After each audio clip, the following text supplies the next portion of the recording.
এখন কোন সংখ্যা 7 দ্বারা বিভাজ্য কিনা আমরা কিভাবে নির্ণয় করব? ধরুন এরকম একটা সংখ্যা আছে 2212, এটা 7 দ্বারা বিভাজ্য কিনা এর নিয়ম কি না, শেষের সংখ্যাটা যেটা থাকবে, ধরুন এখানে শেষের সংখ্যাটা 2 আছে, তাহলে 2 কে আমরা কি করব, 2 দিয়ে গুণ করব।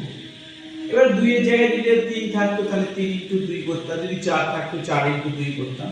তারপরে কি করব না, এই যে শেষের সংখ্যাটা যে আছে সেটাকে বাদ দিয়ে বাকি যে সংখ্যা 221 লিখলাম, লিখে মাইনাস এই 2 * 2 করলে কত হয় 4, তাহলে হবে 217।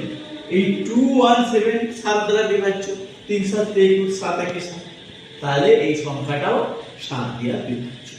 এবারে যদি মনে হয় যে আমি এটা ভাগ করতে পারবো না, তাহলে আবার আমরা 217টাকে আবার সেই আমাদের যে এই